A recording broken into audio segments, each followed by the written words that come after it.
Games, much like everything else, have their beginnings. And as a wait, crap, we missed the year's beginning, didn't we?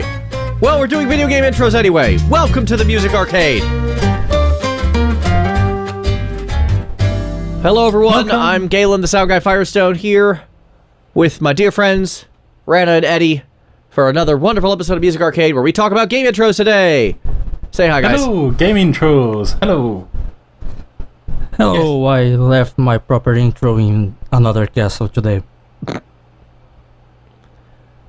I did plan for the record to suggest the opening episode as the opening of the year, but then we were more like, let's just talk about Mega Man instead. Yeah. Well, I mean, being honest, Mega Man's a really good topic. It is. How many songs did we talk about over the course of that episode? Like, I think I had something like 27 notes. Yeah, 27, I believe, is how the playlist ended. Yeah. So this one is going to have less songs. Less than 27, but just as much quality content from your favorite music podcast. Absolutely. Yeah, New Year intros, the first thought, first look, first introduction to whatever you're playing is very important. I also kind of challenged myself to get out of my comfort zone a little bit and try something new in terms of what my music selections were, only to be blindsided by someone else picking about half of what I was going to pick had I just decided, meh, let's be a fanboy. So that kind of backfired, but also didn't. I regret nothing. As well, They're you good shouldn't. songs. I was gonna say, considering we know we have 2 JRPG fans and one person who isn't a JRPG fan, that being me, I wonder who that was. I mean, you'd be Look. surprised. You actually, the very first song we're going to talk about is one that I would have talked about had you, I mean, I'm going to talk about it anyway, but what I would have picked had you guys not beaten me to the punch, because it's such an obvious one. So, whichever one of you crazy, wonderful people picked that one, let's go ahead and start this ball rolling. Blame it on the Alright. French. So, I think the song I picked is probably one of the best use of an opening song in any game. I'm actually inclined to agree with that. It's definitely up there. We'll be talking about a couple of close contenders with it later, that's for sure, but that one definitely ranks. Yeah, and here's why. So, Metal Gear Solid 3 Snake Eater. As far as I'm And concerned, the now best game of the whole everyone series. already has the chorus to the song in their mind. Indeed. Oh, yeah. You were going to say? Yeah? I just was pointing out that it is the best game of the series, in all likelihood. Fair. I agree with that statement. I do slightly prefer the second one, I believe, but... Really? The both entries are very strong, yes. Yeah, I definitely have more of an appreciation for MGS2 than a lot of people do. I know a lot of people, like, hate and debate and switch with Raiden and whatnot, but I can't say it's... in my mind, I can't say it's as good as 3. Yeah, and Bait and Switch is also kind of the name of the game here, because the setting is, I believe, what drives the need for an opening like this. Because it's a very strong setting. It's crawling in the jungle, it's a flashback episode, and so when you're thinking of a lone commander unit crawling in the jungle, who you thinking of? Well, not James Bond, which is what the theme is riffing. Precisely, because you're thinking of Rambo. More likely. It's... I would have that's actually the gone most- Predator before Rambo, mostly because I remember the first actual First Blood movie was more about PTSD than it was, you know, the later sequels, which aren't as helpful. Yeah, The first movie maybe. was actually faithful to the book. Yeah, it was definitely not what the series became later. It's a big departure, in fact. Yeah, but I meant Rambo more as a whole series. At least I think of Lone Commando in the jungle. I think Rambo gunning down people. Regardless of the actual content of the movie, the image that's in the public perception as far as I'm concerned at least, is this one. Fair enough. And I would attribute it to a bit of a coincidence that he tried to push a very different, strong theme with the opening. If it wasn't Kojima at the helm, I think any game with Kojima having an involvement, it's entirely fair to assume that there's going to be movies taken into consideration. Oh, yeah. Say what you will about the guy, he is incredibly cinematic, both as his pile of influences and as a director himself. I think Kojima has once said in an interview that he wanted to work in cinema, but it didn't work out, so that's why he's a games designer. That doesn't surprise me. It kind of bothers me, but it doesn't surprise me. His body is composed of 90% of movies. And it shows, I think, the set of trailers for MGS5 tells a better story than the game does. I'm inclined to agree with that. I haven't played the game, but I don't feel surprised by that statement at all. I've watched playthroughs. I haven't played it myself, mostly because I support David Hayter, and he got screwed on that one. Especially because the replacement voice was fine, but given the cost of the actor, he says like 3 lines in the game. Yeah. Which is a shame. But yeah, back to Snake Eater. Mm-hmm. So yeah, the risk I feel with this Jungle Commando feel was to have people coming in there thinking, okay, I'm going to take a heavy machine gun and I'm going to gun down everyone and it's going to be great, except it is a stealth game.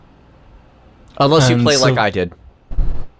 Unless people play like you did, which is a valid playstyle, but not the one intended by many of the game's mechanics. Oh no, my fight with the Sorrow took 45 minutes. Yeah.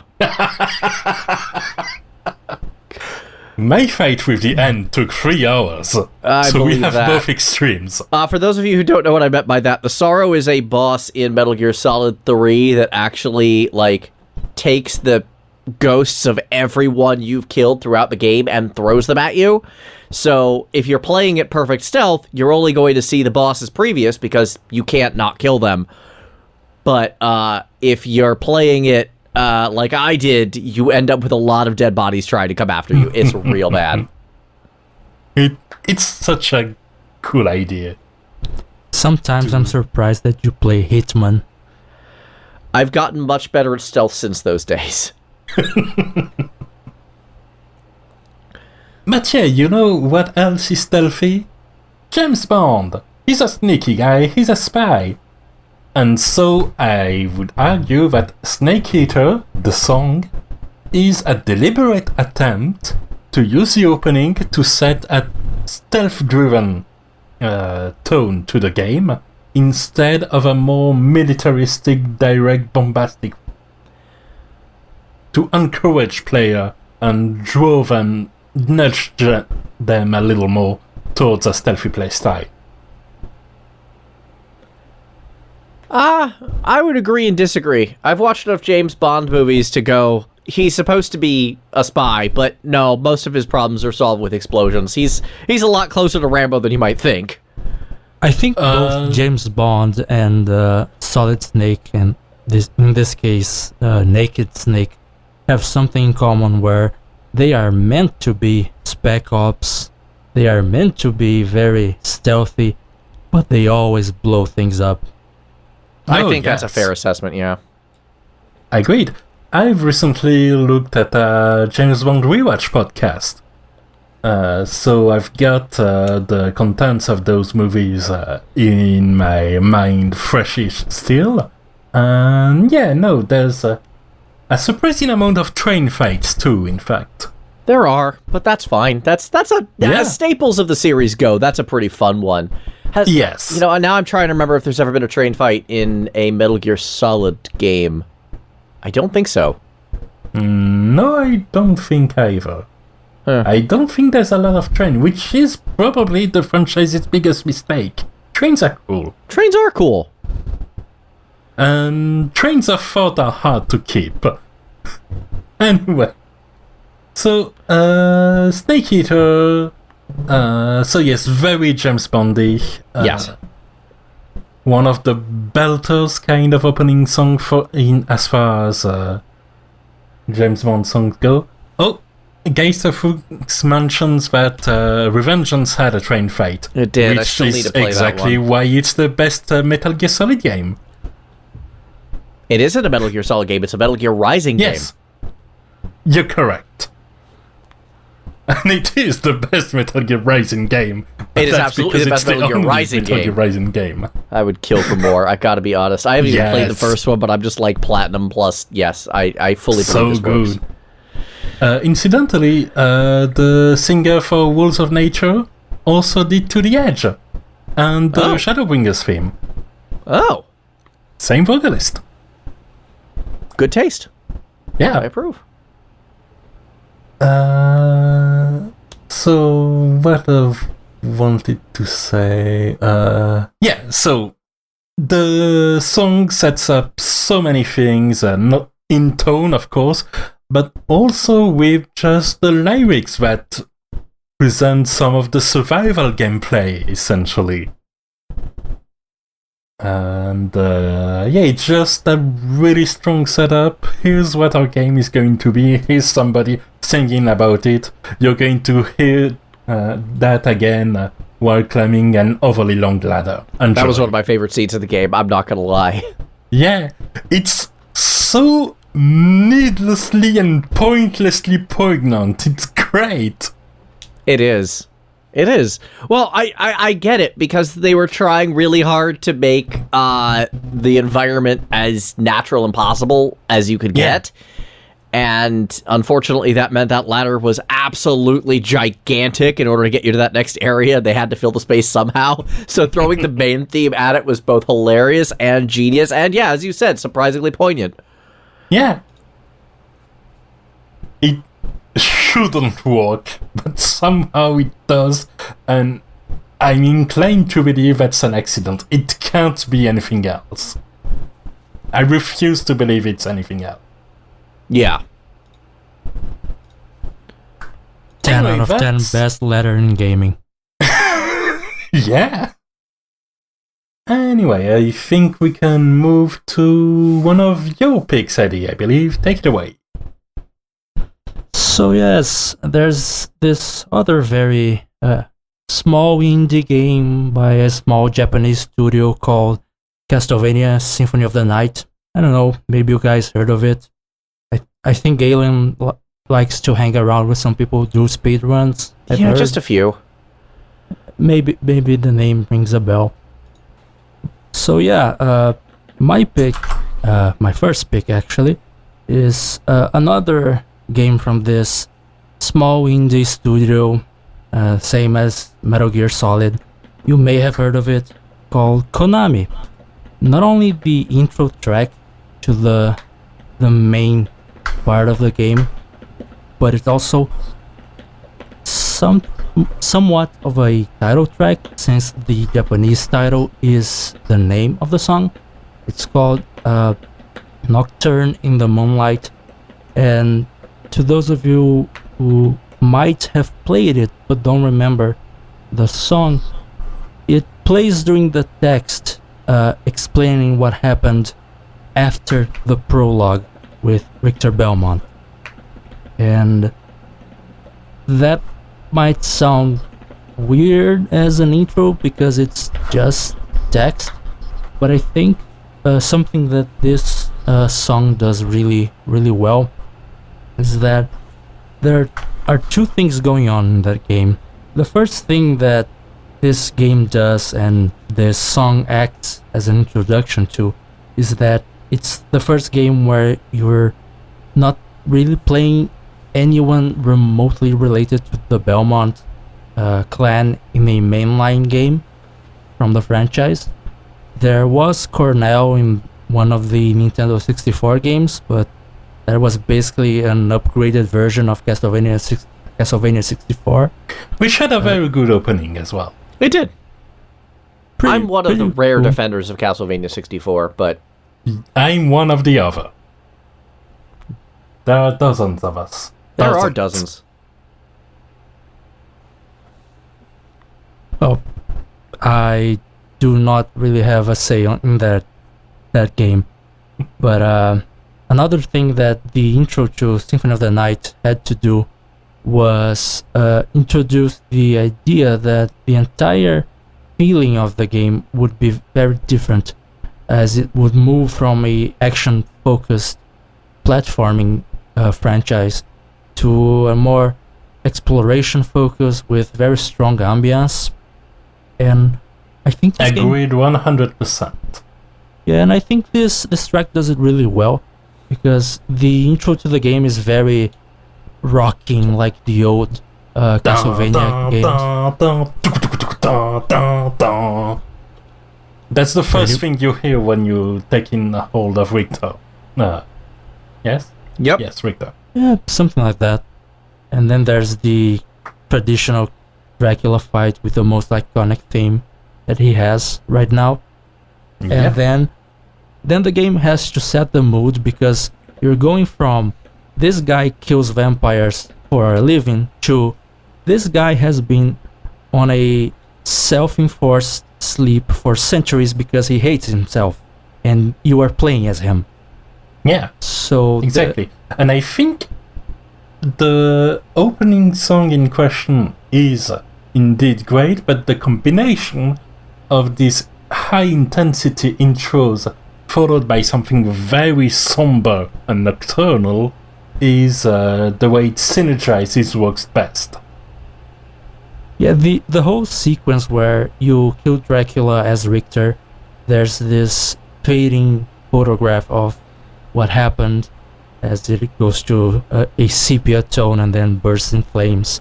And then there's this whole intro text with the track, the Nocturne in the Moonlight, and a description of Alucard and the events preceding the current game. And then it moves to Alucard running across the woods. That whole sequence really does an amazing job at setting up the themes and the ambience for the rest of the game, and it never gets away from that. You don't really go back to the rocking guitars in the game proper. You hear them a bit in the first area of the castle, but most of the soundtrack is very much gothic ambient music, for the lack of a better term. I think that's a very good term to use in this situation. And shoutouts to it making a full text only intro sequence memorable to me, entirely because of the music, because I don't remember a single line of text from that. Honestly, neither do I, but I completely agree. No, that intro is another one of those that I would have picked had you guys not beat me to the punch. So, for largely the same reasons, because it does kind of hit you right in the brainstem. Like, it's like, oh, I get what this is about now. Yeah. It's a lot more mysterious and a lot more tense than most Castlevania music was up to that point, which was a lot more aggressive and a lot more deterministic. And So to your far, point you've run about- white and whipped monsters. Pretty Now, much. You're going to chill. I'm not sure And to your chill point necessarily, about choosing it if had no one else picked first, let me remind you, one of your co-hosts is a 28-year-old goth, so you should have expected me to pick this one. I mean, it's kind of one of those obvious choices that one of us would have definitely picked, so yes, and you did, and I'm not surprised. It just kind of made me rack my brain because I was late to the punch on this one. I think I had an easier time picking songs for this theme than the two of you. I mean, you had, I think, 7 songs on your list. Yeah. And I chose my... I've had to cut some. Still, I would like to mention that the pre-production process did make us, and at the very least me, realize how much of an emphasis on good opening song Konami seemed to bring, because I didn't expect that, and then I was like, oh yeah, Snake Eater, that's a Konami game, that's an excellent opening song. Oh yeah, Castlevania, these have good opening song as well. Moonlight and Nocturne, sure, great. Order of Ecclesia, a good one too. And there's still more tracks from them. Yeah, and let's go ahead and talk about your one. next pick. Well, my next pick comes from a game I haven't played. And it is Zone of the Enders 2, which has Beyond the Bounds as an opening music, which just stays in my head, and occasionally I'm like, oh yeah, I really like this song. It's the kind of thing that returns to me every now and then, and I just really like the tone it sets. Or similar to Snake Eater, because this is not only a Konami game but also a Hideo Kojima produced game. I'd say that this does a great job at filmically setting up the tone of the game with both this futuristic tone but very the song is orchestral more than synthetic, but with these very processed voices that set up this kind of mystical futuristic theme that suits the orbital frame with meaningful names and everything like that. And it's just a trip. It's a trip that I really enjoy. I don't say things too much, but this is one of the few on this list that I flat out just don't like. I mean, it has a very strong theme, so it makes sense that it has some very strong dislikers. Yeah. I really tried to get into it, but to me, like, the difference between this and Snake Eater are night and day. Oh, absolutely. This one just feels very disjointed. I don't like how it sounds. It feels very anime intro, which is not surprising. It is absolutely. I mean, the intro sequence that this song plays on is literally made in an anime art style. Yeah. And I can't help but think, just for myself, that, like, anime versus James Bond wins every time. I'm sorry, man, this one's not clicking with me. I gotta be honest here. Yeah, no, I get it. It is anime. It does what it wants to do. Yeah. You just don't like anime games about flaying mystical mechas. That's not actually true. I like Zone of the Enders 1 quite a bit. I just don't like that sound particularly. Huh. Like, this is a strictly Sonic complaint. I've always wanted to play Zone of the Enders 2. In fact, Zone of the Enders 2 is one of the few games in my life that was flat out, like, I lost it. I don't know where that disc is. I lost it, like, almost immediately after I got it. I think it disappeared out of my bed somewhere. And then I moved, and then it was gone. Huh. So I never actually got a chance to play it. And I really wanted to, because I liked the first one. I was one of the few people who bought the first one, not for the demo of Metal Gear Solid, but because I liked the first one. And it is this weird tone that's kind of a mech game, but also kind of a fighting game. Yeah. It has a lot more energy than something like Armored Core or whatever, and I think the music in the first game really bared that out, because it was very kind of pumping and very electric, and I liked that. Yeah, exactly. And this one, even though the sounds aren't really you think, keeps the high-intensity speed during most of it. Yeah, no, I do like that, and just this opening theme doesn't click with me, unfortunately. Yeah, of course. You know, despite general positivity for the rest of the franchise. Well, I say that despite not having seen much of 2, but yes, you get my point. Yes.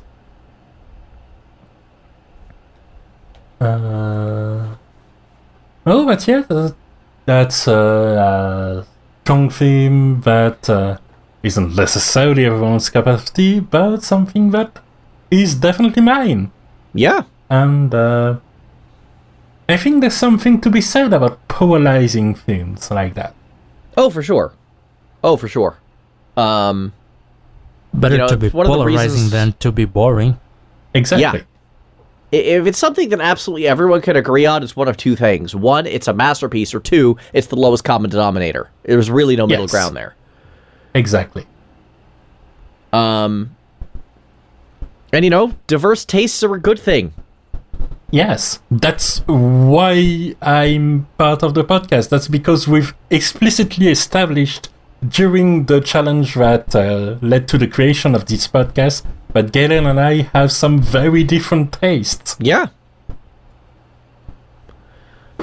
I mean, you say that, and then we remember that you both picked a lot of Japanese themes, and I was like, I have never heard half of this. Because you have very different tastes than the both of us. Yeah. It's like we're three people outfit for a reason. Yeah. It's almost like we planned this. Funny how that works. Yeah. But yeah, as a last note on Beyond the Bounds, I think it's interesting in its construction as well, because it is futuristic but mostly orchestral. And generally, when you're thinking of orchestral space track, you're thinking space opera. And the pace plus the vocals help set up this more action-packed and mystical tone that the game has, and it strikes an easy kind of equilibrium this way. Well, maybe not completely an equilibrium because it's so chaotic at times, but it tries very hard to define the weirdish game it's working for. I will say, I do think it does its best to try and create a sort of idea of what the game will be like, but the way the vocals are in the track, I'm on Galen's side here. I mostly was listening to it, and I was alright, this is fine, this is okay. Then the vocals kick in, and I start thinking, when did this become Card Capture Sakura? Oh, please. Card Captor Sakura's opening has a way worse opening song. And way less catchy. I honestly don't even remember it. I haven't heard that one since I was a kid. No, that's not the one. Oh yeah. Oh god, you're right. It's annoying as hell. I know. I'm frowning heavily at the camera right now that you even hummed that. I would even call that a frump. What are the other? I think both qualify. It's a frown Yes. frump, whatever that is. Yes. You look like Grumpy Cat right now. Oh God, no! Oh no! Oh no! Move on to the next song. Get me out of this hell. Let's talk about Suikoden. Yes. Eddie, take it away. The game that I've been waiting to shill for about a decade or two, or whenever I played it for the first time. So Suikoden, especially this game, is another case similar to Castlevania before, where it kind of has to mesh two very different, very distinct things together. But in this case, it's not trying to set a new expectation upon an older franchise that had a different playstyle. It's more that Suikoden is a huge JRPG franchise, and yes, I just said that I like a JRPG franchise, which... Yeah, but it's Suikoden. It's Suikoden. The whole franchise, but especially this entry into it, I think, is a very good example of a JRPG that mixes very different cultures together. Like, it has a very strong Eastern Asian identity to it because, well, first of all, it's another Konami game, and it's also based on a Chinese legend. I don't recall the Chinese name, but the transliteration from Chinese to Japanese is Suikoden, or On Genso the edge Suikoden. of water, I believe. I'm sorry? On the water's edge is what it means. Yeah, and it's a big thing, I believe, in Chinese culture. And it's an interesting concept. It's not a direct adaptation from the legend to the gaming franchise, but they do bring a lot of elements from it, and the whole Eastern Asian identity is part of it. And there's also some areas in the game that have a lot of an Indian air to them. Some places kind of look and sound a bit more Celtic, and most of it just sounds and looks like medieval Europe. But in this game in particular, the nations are organized in a way similar to the Greek city-states around the time of the Persian Wars, where they are independent but they get together to fight a common enemy. And the theme to this game has to mesh all of those cultures together in a way that makes sense, which is not easy to do in a single song, but it manages really well. But trying to do that shows the breadth and width of the world, which is something that's very important, even though we're only playing in a part of it. I mean, we only play in a part of it, but it's a very big part, because the entire point of the Suikoden franchise is that each game is about a war involving either 2 or 3, or sometimes I think even 4 entire nations fighting one another. So you do travel, I think, the entirety of a single nation, plus the capital of the first game's nation, plus a bit of your opponent's nation in the game. So you do see a lot of this breadth of cultures involved. And the theme track does it really well. It has some lyrics that I think are in Latin, I'm not entirely sure, which add to that Greco-Roman thing.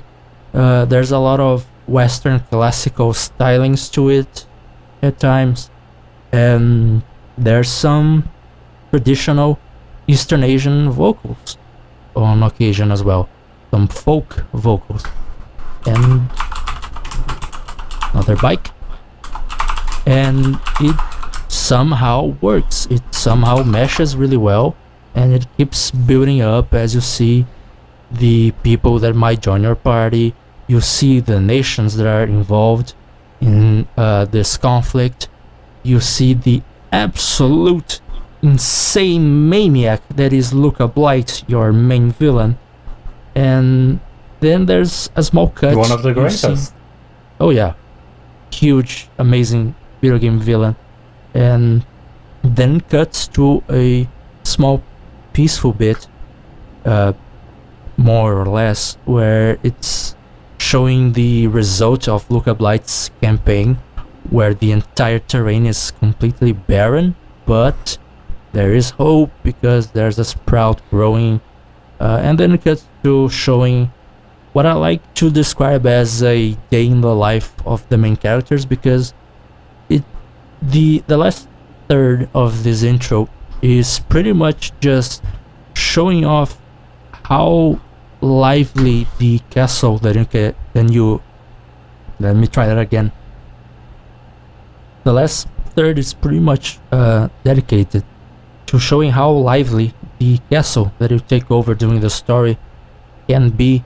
As for those who are not familiar with the game, the more characters you recruit to your army, the bigger and more colorful your base becomes, and you can recruit up to 107 characters, 108 if you count your main playable character. And it just shows members of your army, it shows how life in this castle is, it shows areas of the castle. It even has a 3D render of the castle in a small scene when the game is in 2D. And there's this very hopeful theme playing while this scene shows. And another bike. and this keeps building up and gets very very cinematic, for the lack of a better term. You start hearing brass into it, trumpets and trombones and all of that stuff, and it pretty much goes from sounding bleak and destructive and ominous, and you may be looking to the literal antichrist of this world, to a very hopeful and bombastic theme of we are the good guys and we will save this nation. And I think it sets a very good expectation for the game as well, because while it is very bombastic and it does that whole we are the good guys, hell yeah, it doesn't do it in a way where you expect like you're going to save the universe or whatever. It's a more subdued style that sets up the idea that is the main plot of the game, where you are saving a nation. You're not saving the universe, you're not saving the world. Other nations who don't get involved in your war might not even know it's happening, but there you are. So, for the record, to answer your early interrogation, the lyrics are in Latin and not Greek.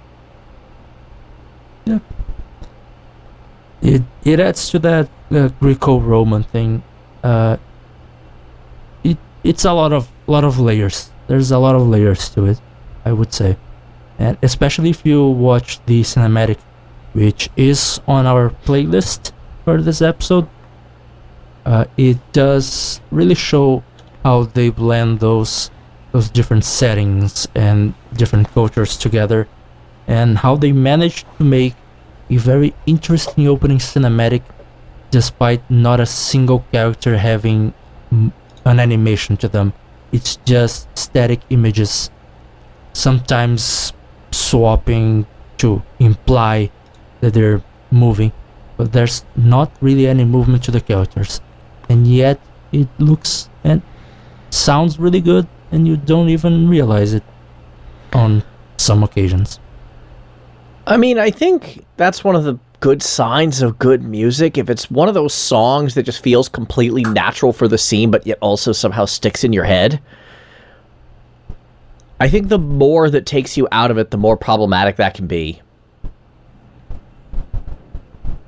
I think it's when it takes you out that it becomes that divisive thing, like we just talked about with our previous song, because for Galen and I, it clearly took us out of the environment, because we simply could not make allusions to anime, while Rana just ran with it and was fine. So it's definitely a difficult balancing act, I would say. If we are talking at least a little bit about the visuals, there is something in your description that I feel is lacking but is important to the game. I just counted, I played the intro in silence in front of me. There's about 65 different characters shown in 2.5 minutes. That sounds about right for Suikoden. Yeah, it says, hello, in case you don't know, here is our truckload of characters. There's 2 other trucks in the back. Yeah, I think later games try to add more characters, like show everyone who isn't a secret character, and you can clearly tell that it starts to get very forced, especially on Suikoden 5. But on Suikoden 2 it feels very natural, because they fit very well with the scene where they are shown. Like, you have a pair of characters known for being fencing experts and for being leaders in a nation's military, but their leader is against joining your efforts in the war, so they just leave that kingdom and join you instead. And they are shown in this intro cutscene with a very, very military-looking background. So it fits really well with the characters, which cannot be said for every other game in the franchise. I think You will Suikoden not 1 badmouth Suikoden 5 in my presence and get away with it. Dude, I love that game, but half the intro is just showing random characters standing around near a creek. That is not thematic. I'm sorry, but the whole life of the castle is just a lot of slideshows, and most importantly, doesn't concern the audio anyway, and we get enough tracks judging by Galen's scared yet amused look. No, keep going. I'm just going to keep scrolling the Arcanite subreddit. You can just keep going as long as you like on this one. I'm fine. Are you sure Look, you wanna turn all I'm this into saying is that Suikoden you- the special? No, look. You're saying that it doesn't matter that the characters are presented on the edge of water when it's literally the name of the series. It is the name of the series, but it doesn't really play into the characters. Some of them are just sitting at a table, come on. It's just a presentation of we have a lot of characters, it works. It plays into what they do in the game. Which is sit around and do nothing? Question mark? That was exactly what I was going to say. Half of them actually are that, because not everyone is used in combat. Well, yeah, obviously, if 108 characters were used in combat, you'd end up with a Chrono Cross situation, and it would be a boring mess. Yes. I think Suikoden 5 actually has most of them as playable characters, and it works really well in Ew, that game. gross. Ew, no. Not unless you do something like the Last Remnant, where they're all, like, in army units, and you can get, like, 25 or 30 people in the field. That would be kind of acceptable. There's kind of both. But there's also some characters that are in the party but aren't in the final 108. Because 108 just wasn't enough. I mean, the let's call him secondary protagonist of Suikoden 2 isn't one of the 108. Exactly. We could call him a tritagonist, I believe. I think that's the right term. Deuteragonist. Deuteragonist, right. Well, anyway. Clearly, I think we've made the point to Galen that we need a Suikoden special in the future, and that he needs to play Not Suikoden. necessarily. I feel strongly about the game, but not necessarily about the music. Hey, if Suikoden would come out in a format that I could actually play, I would totally play Suikoden. Call Konami Yes. and tell them to put it on Steam, please. Yes. But I mean, unfortunately, they my didn't. last exposure to Suikoden as a game I could actually play was a rental from Blockbuster something like 25 years ago. Yep. Ooh. It's been a while. Because as we are closing on the Konami segment, I think we can look back to some fond memories from the many, many good games at the time. And it's a shame they decided they don't really like video games anymore. Yeah. It is. Especially when you're seeing things like we were talking about Mega Man just last episode. Yeah. Capcom is actually kind of having a bit of a mini renaissance. And actually kind of getting back into it. I'd say they had it since Devil May Cry 5. Yeah, Devil May Cry 5, the Mega Man X Legacy Collection, Mega Man 0 and ZX Legacy Collection. Like, they're really kind of coming out with celebrations of the best of Capcom. I would even make a serious argument for the recent seasons of Street Fighter V, even though I've only watched video of that. I haven't actually played it myself because I'm terrible at fighting games. 100% agreed. Yeah, so... I think the only thing they screwed up recently has been the launch of Street Fighter V. Yeah. They but improved they it since, but... more or less fixed that in patches. Like, the seasons that have come since have been much stronger. Yeah, the only recent failings that I can think of, I don't really think were entirely in Capcom's hands, because they were Marvel vs. Capcom Infinite, where Disney was forcing their hand to just show the people that appear in the MCU. And Disney professionally interfering with video game companies? I never would have guessed. who would have thought that? Who would have thought that? Yeah, the only other one beyond that comes to my mind was Street Fighter Cross Tekken, which I think nobody likes. It was a good idea on paper, and I wish it had more time to stew. But it had the best character trailers of any fighting game and most video games. You're gonna talk about the bad box art Mega Man, aren't you? No. I'm just going to mention that the Street Fighter Cross Tekken character trailers were amazing, and I'm going to post them after this episode is over. And I'm just going to come out and say that my point about Capcom was that they're actually remembering they make video games, while Konami, who could widely be considered their number one competitor back in the late 90s, early 2000s, has essentially evaporated into pachinko land, and it really sucks. And I mean, Konami pretty much just stabbed their two biggest developers in the back and went on to become a casino. Yeah, and I get why, but I'm also like, I wish they would do something with their game licenses that actually matters. Yes. I think it was Jim Sterling that made a strong argument that Konami should just give their licenses to Capcom.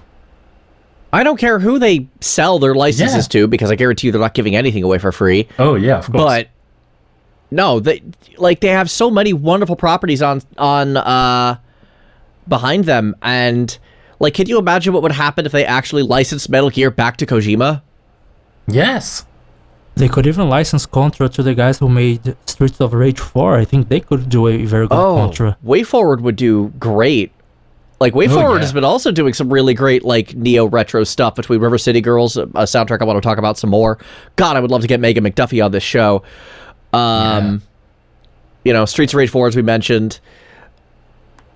It's so weird. Anyway, we are beyond off topic now. We are way out in the weeds. Let's maybe rein it back in. And it's Konami's fault. It is. I'm not gonna lie. We did this Konami block, and I think we're kind of getting off our chest how badly they have screwed up as creative developers. We Though should not change as our a business, because tagline. they're making more money than ever, which is exactly why they made the decisions they made. We should change our tagline to say, we talk about video game companies and sometimes the music as well. Well, let's get back to talking about music, please. This is an arcade. Okay. So, as far as the production of music goes, I think one of the best things it can do for a game, on a company and development point of view, is to sell it. And that is kind of what happened with Final Fantasy XIV. Finally bringing that up, but not bringing up a Soken track yet. Yeah, we're actually bringing up Uematsu. Yep.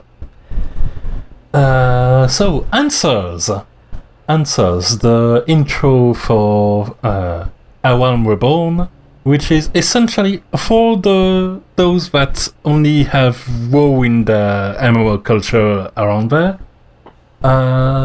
It's essentially the Cataclysm expansion, except it was the first expansion, and it was a way to fix the original game that had no idea how MMOs work at that time. Yeah. Let's be honest, I think we're all at least a bit familiar with World of Warcraft, and I think it's fair to say that A Realm Reborn was basically Final Fantasy XIV doing the World of Warcraft Cataclysm expansion, except decently. That's fair. Answers is great in theory, and I hate it in practice. Entirely because of one thing, and this is something that I cannot stand, because God, Susan Calloway's voice just pisses me off. She hits at like the perfect frequency to just make me angry, and it's not like I can avoid her. She's on Dragon Song. I've seen her live with Distant Worlds like 3 times. I never want to hear her voice again. My favorite version of Answers is the one that plays during the Phoenix boss fight where there are no lyrics, and it has nothing to do with the lyrics, because I actually kind of like... not To the Edge. To the Edge is Seed of Sacrifice, but what's the one that plays during Hades? Shadowbringers. Okay, yeah, that one. That one I actually like. Yeah. She's not on that. Okay, so... It's this weird situation where I agree with 90% of what you say. Okay. Because I don't really like the way Dragon Song turns out, or the way Revolution turned out, and I don't like the live version of Answers. But I think that in-game, the version of the intro with Answers works because Susan Galloway's voice is counterbalanced by the choir that's almost as much present as her. Specifically the intro scene, yes, but when that song plays during Bahamut, not so much. It's very present. Yes. But I'm talking about the opening. You are. So, as far as the mood goes, and boy, what a strong mood it sets up. Yeah. With this entire set of destruction that is reflected both in the song itself and in the scene that plays on top of it, where there's just strife and people fighting, and then they just stop because something way bigger is exploding and ruining everything. And it's like, what's the point? And this feeling of despair, of pointlessness, even amidst struggle, is something that's very powerful. And powerful is how I describe the song in general, with the way the voice kind of gets elevated after a point, with the choir that are very heavy, very la la la. Well, maybe not at that point. That's more of a Ravana note, but something that's very ominous. And even at the end, we don't have the sudden relief, the touch of hope one might expect. It's just, yep, that's how it is, now deal with it.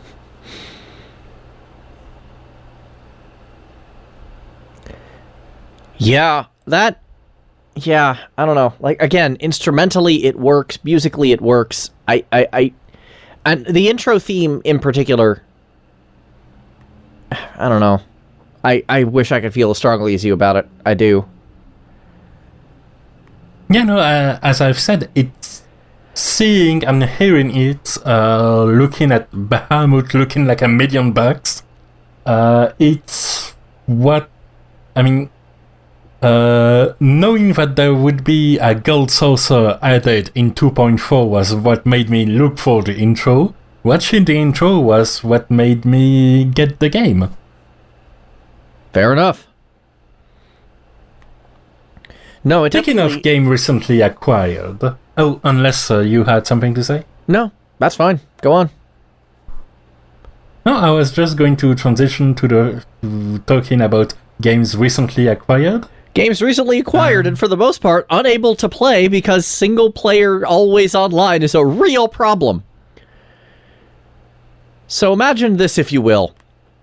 I finally get my hands on Hitman 3. I finally get my hands on it. I actually managed to load in on day one, which is wonderful. It had server issues, but it was a portent of things to come. It did not seem that bad, other than annoying at the time. And I'm playing... Yeah, if it was just a day one issue, it wouldn't be that big a deal. Correct.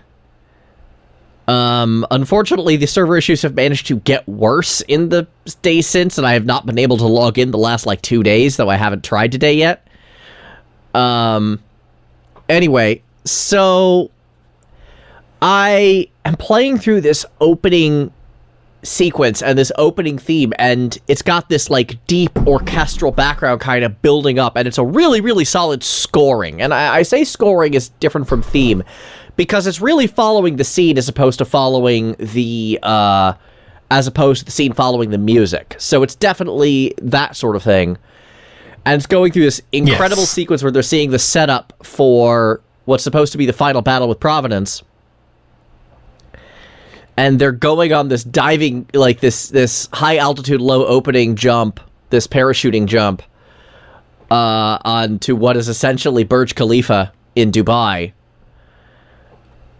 And right as they jump, that main stinger that's been building that whole time for about 2 or 3 minutes, finally hits. That stinger from all 3 of the Hitman games in the World of Assassination trilogy.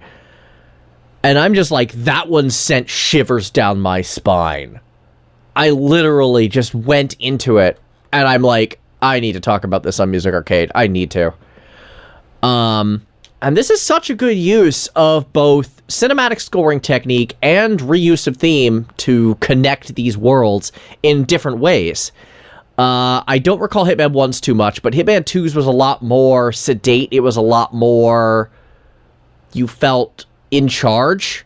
Hitman 3 sounds a lot more desperate. Even just those, like, 6 or 7 notes representing the main theme, it feels a lot more heavy. It feels a lot more weighty. It feels a lot more like things are happening and this could all backfire miserably. Yeah, there's a lot of high stakes. Yeah. And tension. A lot of tension. And so far, again, I'm not done with it yet because I can't actually play the game to finish it. Yeah. So far, the twists and turns have had a lot more effect and have been a lot more weighty in terms of how they affect the plot than either of the 2 games previously. In the previous 2 games, nothing really changed. This one doesn't seem to be doing that. This one's willing to actually make some moves, and I kind of appreciate it for that. And the music kind of underscores that, including and especially that opening theme. It gives a sense of nothing will be the same after this, and so far that's bearing out.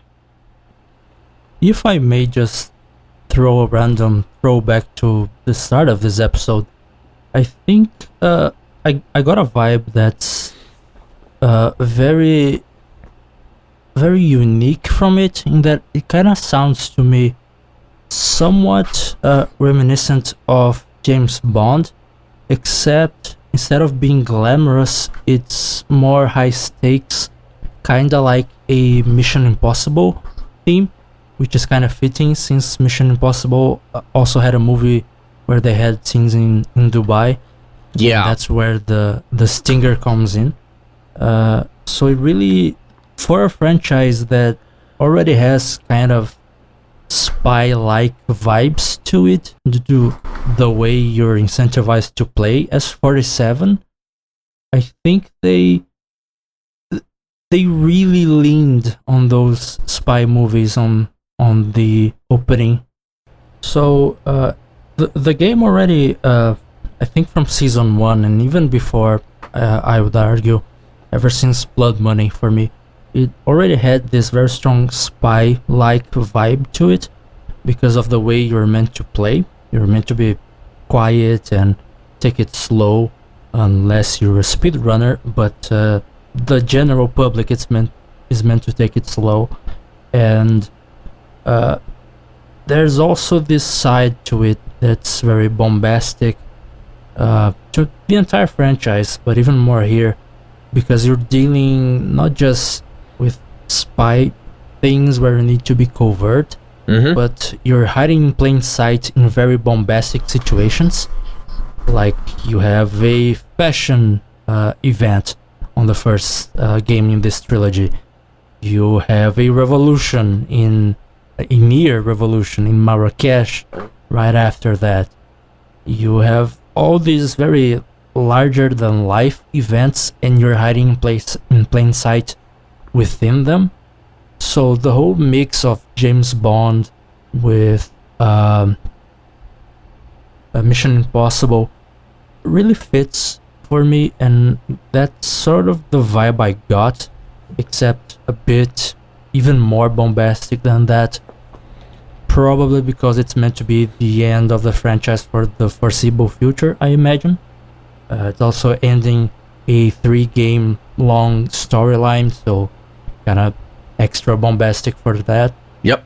But the reveal recently that they're working on a 007 game kinda explains a bit those spy vibes, I would say. I mean, if there's one developer I trust to make a James Bond stealthy kind of game, it's them. As long as their servers work. I was going to say, I don't trust them to make it reliably run. They have to earn that trust, and they've done the opposite. They have done the opposite. I deeply, truly hope that they are so self-aware that the first game in the 007... First mission, in the 007 game they're developing involves you either stopping an attack on servers or actually doing an attack on international servers. I mean, admittedly, several levels in Hitman have you doing attacks on servers, so, they're already well in play on that one. Well, yeah, but they tend to be optional. I want one where it's the focus, and for Hitman it doesn't work because the focus for him is always killing specific targets. But for 007 having the main target, the main mission be a server, that will work really well. I would be very happy with that. As you said, in terms of developing the game, yeah, I have absolute faith in IOI. They are going to make a heck of a James Bond game, and I can't wait. In terms of actually playing it, well, let's hope I actually can. Yep. Hopefully they now, get it. One question I have. Mm-hmm. So I haven't played nor watched the Hitman game, the recent trilogy, because I planned to actually play it, but didn't get around to it yet. Okay. So my one question regarding the whole music of these games is, did they manage to take up properly the space Jesper Kid has left behind? Some would argue no, but I like the soundtrack quite a bit, honestly. It's mostly diegetic, but what really works well, and then the exit the level music that is the main theme in many cases works very, very well. It's one of the reasons why it's stuck in my head, the drastic change in tone, even just that little brief snippet in Hitman 3 did. So I personally really like the soundtrack. I've never been the biggest Jesper Kid fan, though, so I mean... I actually enjoy the works of Jesper Kid, but I never really clicked with his work in Hitman, with the one exception being the theme song to, I think it was either the original Hitman 2 or Blood Money, or maybe both even, that I enjoyed. But in general, Jesper Kid's work, specifically in Hitman, has never really stood out to me. I don't think. I like what I like the whole dark electronic tension with kind of the ominous choir on top of it. Yeah, he did that well, but it didn't stick to me. It was about as diegetic for the most part as the current games, I would say. Absolution. Yeah, most of it was. I think Absolution was another game that he didn't score, I think, because it was much more dramatic, and that one didn't really fit the game very well, I would say. But one thing I will grant you is that in a way, the scoring from Jesper Kid in the previous game almost made 47 too much of a mystical figure. Yeah, I can see that. I should note that I do enjoy Jesper Kid's work for the most part. I loved when he was the main composer for Assassin's Creed, with the one exception being the first Assassin's Creed, where he went too far into the electronic elements and didn't really incorporate too much of the historical thing, despite the historical side being the most developed side of every Assassin's Creed game. But in Hitman, I think he landed title themes really well, but the stage music didn't click with me very much. but in the new trilogy, I think it works very well because it's usually very diegetic, not too dissimilar from Jesper's work, but without the choirs and whatever on top of it. It's mostly the electronic side, but yeah, it's a bit more grounded. Yeah, and whenever there's a particularly important thing happening, there tends to be a sting to it. Like, you kill someone, there's electric guitars and the synthesizer goes up. You're leaving the level, the orchestra comes in. So without context, it sounds like you just pop in a bullet in someone and go. No, it's not a prog metal solo. It's just it keeps the melody, but with the guitar adding some sort of fuzz to it, for the lack of a better term.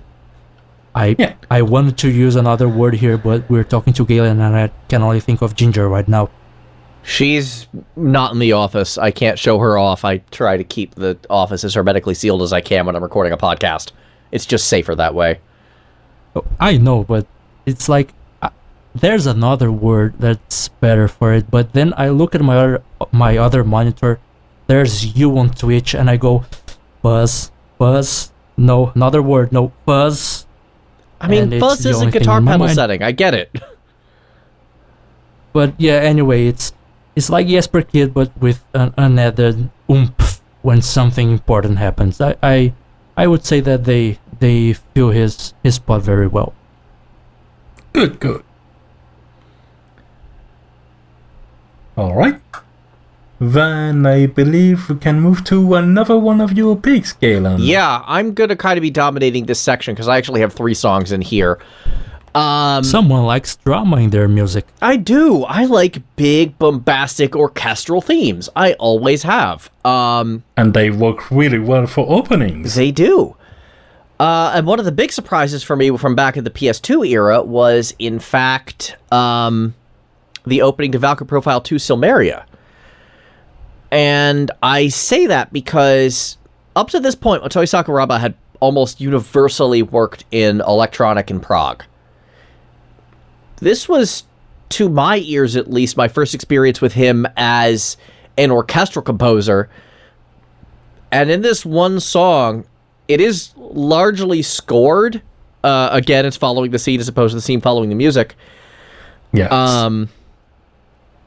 It actually works shockingly well and kind of showed his versatility as someone who could do more than the same keyboard and guitar heavy hard themes that he did, especially during the first Valkyrie Profile. The difference between these two soundtracks they're completely different. You'd almost not think they were the same composer. Yeah, and he had the opposite problem where you listen to Sakuraba tracks, you immediately knew who it was for the longest time. And then he decided to flex out a bit the breadth and diversity of his repertoire. Yeah. And I think this one contributes, and of course his work on Dark Souls. Yeah, I would make a serious argument that this album is a direct line between where he started and where he ended up with Dark Souls. Yes. Because if you have a deep understanding of melody, you could still hear his hand on the controls, but if you're just listening in terms of tone and instrumentation and arrangement, these Valkyrie Profile 2, and exemplified by this song, lets you know you are in for a very different play. And in the end, in terms of games as well, I think the fact that, as you said, it follows the action kind of sets the tone for the game as opposed to the first one, where the first one had kind of this open progression where you're doing your Valkyrie job until you're not.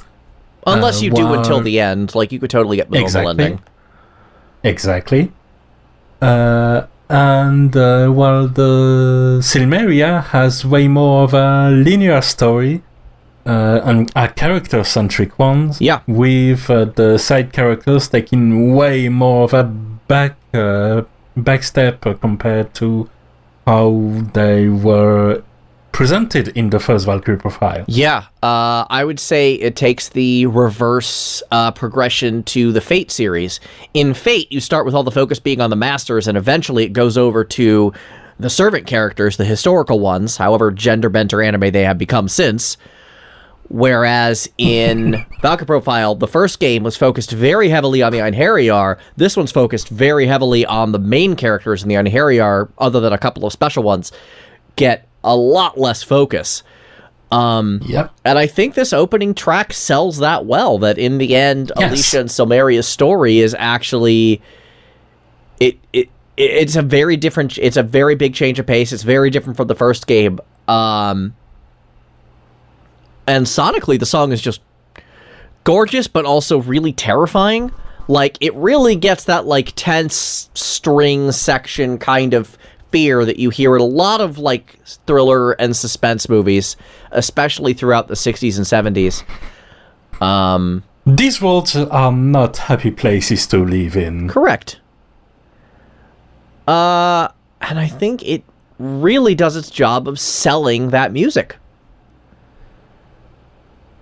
And really selling that storyline, and really selling that, that just vibe, that atmosphere. And now I realize that we have missed an occasion to make a perfect transition. Oh, how's because, well, the next track we picked is Liberi Fatali, and you hesitated between avoiding this one and avoiding the opening bombing mission from FF7. Mm-hmm. But with Sephiroth's edition of Smash Bros., there was a new remix of the opening bombing mission theme that was scored by Sakuraba.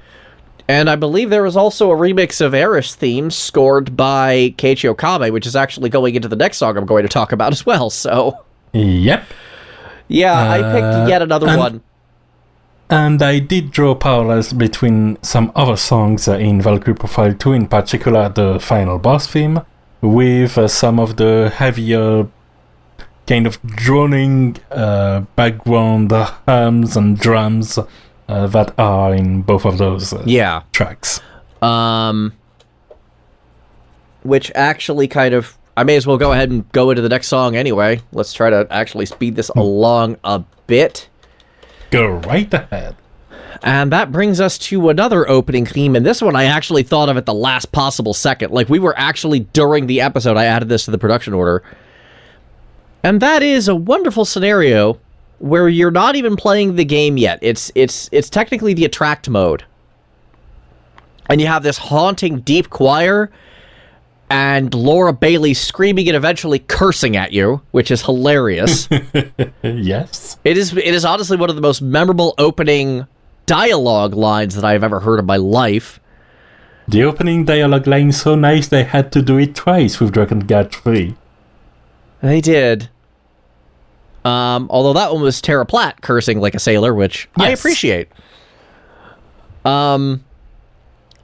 Yeah, let it never be said that Taro Yoko has not given us something great for humanity. It gave us two of my favorite female voice actors just yelling and cursing like jerks, and it's wonderful. The song I'm talking about, of course, is Shadow Lord from Nier. And, man, this is just such a unique track. And I mean, Keiichi Okabe is good at that. You let him go wild, he will. This one uses... It has choral... I mean, it has orchestral elements, but this is actually mostly chorus. And he uses chorus as instruments, and it creates this just incredible otherworldly feel, because you just don't hear that much. You really don't. Yeah. And, you know, you just brought up Sephiroth and Smash, and of course that brings everyone's minds to One Winged Angel, which we talked about at length in previous episodes, so I'll spare you from it, but suffice it to say, I would call Shadow Lord and the whole Nier 1 soundtrack the culmination of the house that One Winged Angel built. And even just in Nier's use of variable mix does it do new and interesting things. But the simple truth of the matter is, you have this wonderful, haunting, incredibly just melodic piece of music that's 60 to 70% chorus with some tribal drums in the background. I've never heard anything like it before that. Nothing. Not even in actual, like, orchestral music. I've never heard someone try something like this. Closest I can think of is, like, the several hundred drums that was Man of Steel. And I believe that was Hans Zimmer. Which I hate that people don't like it because, my God, yeah, it's not John Williams. It wasn't trying to be. It was trying to be its own thing, and it succeeded wonderfully. I'm going to just shut up about that right now because we don't want to hear me talk about Man of Steel. You have opinions, and I respect. Yeah, the Man of Steel score was just fine. It was actually quite good. No, it wasn't John Williams. It didn't have to be. Stop comparing everything to John Williams. I get the original Christopher Reeve Superman music was great. This wasn't trying to be that. Let that be. Let that happen, please. Stop complaining about it not being a thing that it wasn't trying to be. Now, to bring it up about the not only Shadow Lord, but the 4 tracks we've talked about so far in this non-Konami blog, I think we come into another point, another theme in general, which is that if you're looking to set up a cool intro for your game, a good way is to show and make people listen to how terrible things are. Yeah, there are definitely points to be made for just building up the tension and going, things suck, can you fix it? Exactly. Which is a challenge, and it just drives strong player motivation. Yeah, it does. And all 4 of these songs, plus Suikoden 2's in the Konami block of this episode, have really managed to pull that one off with great aplomb. Yeah.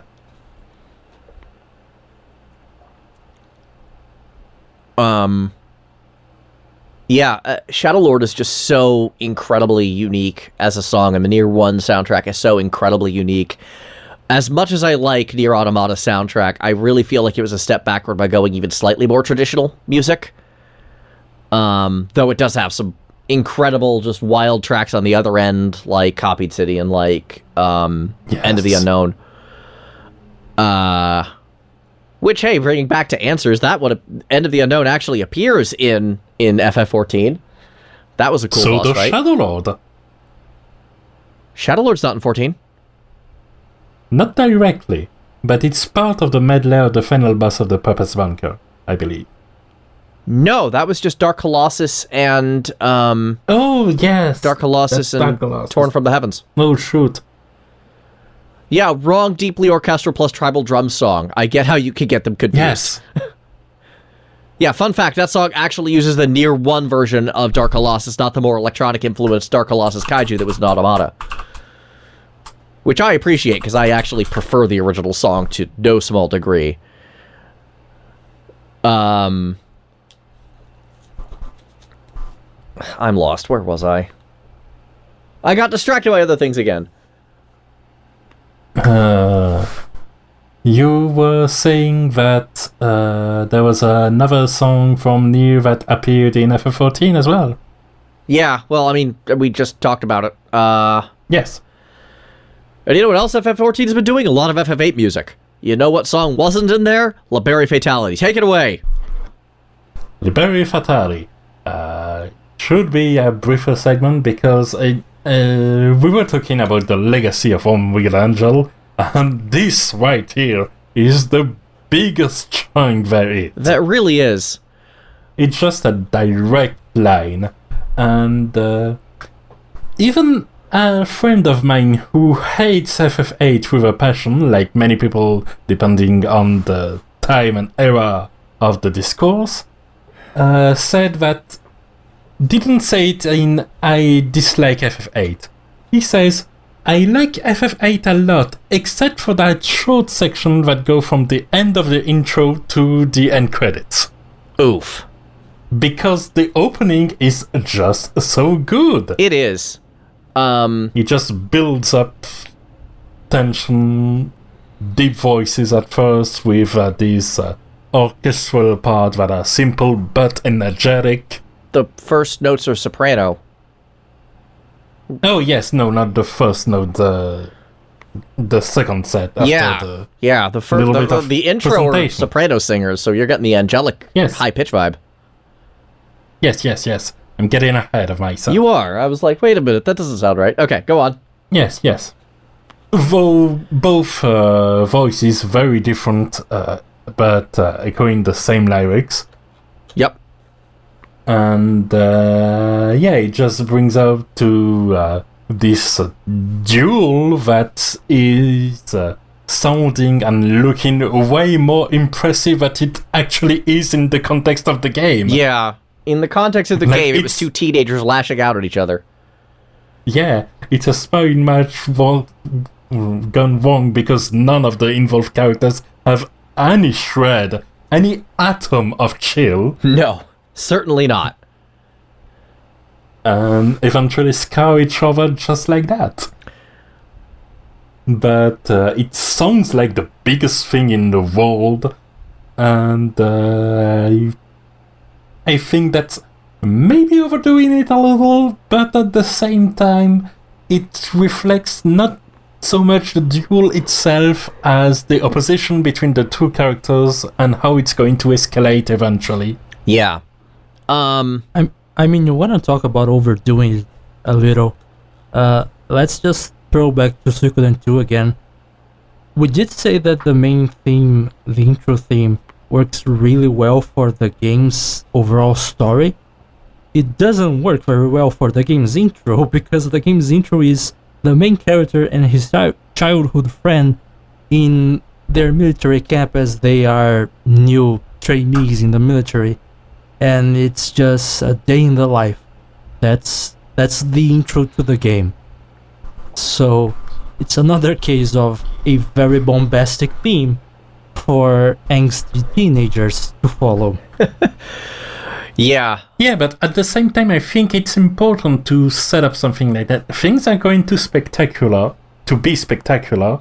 We're going to get around to this, but first we have to build out all the precious things the protagonists know and love that are going to get trampled down and destroyed. Yeah, for sure. It's basically a way of telling the player, okay, look, it's boring right now. It will get good. You did just hear the main theme, didn't you?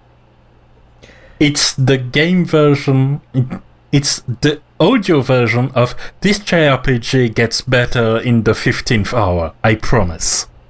I just saw another day on YouTube.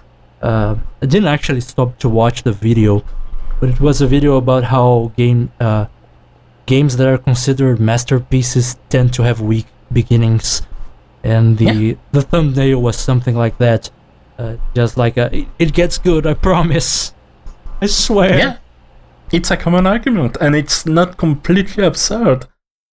And these intros have a nice way to bring that up, essentially.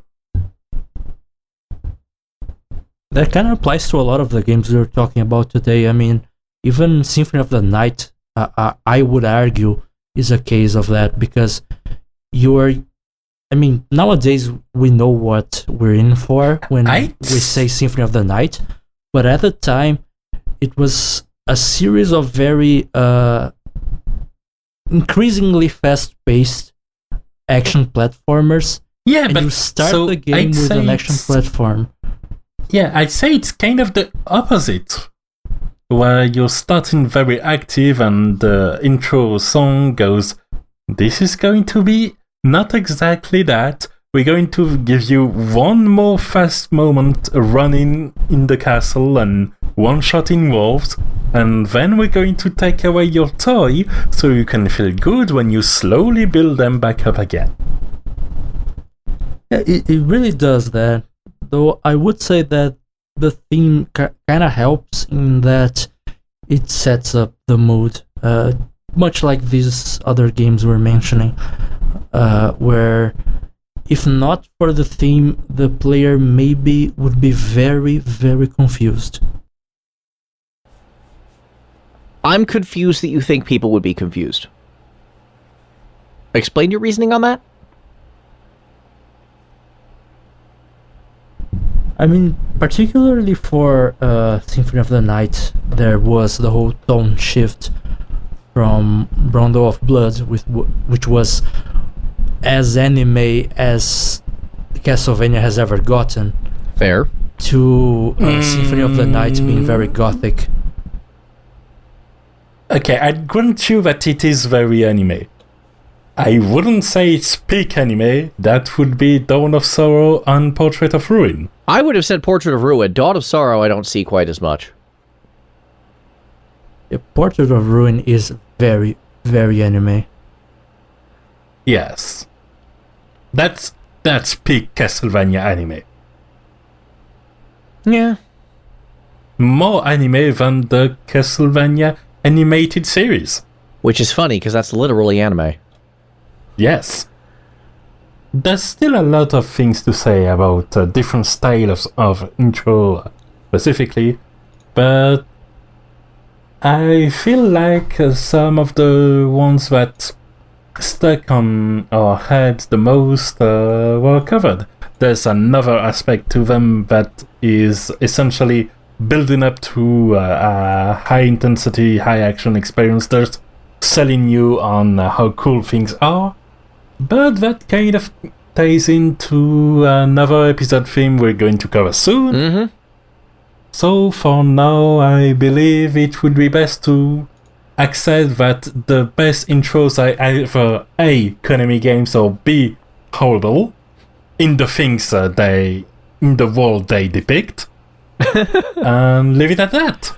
Sounds like a plan to me. And with that, our introductions, such as they are over for now. We'll see you next time on Music Arcade. See ya! See you next time.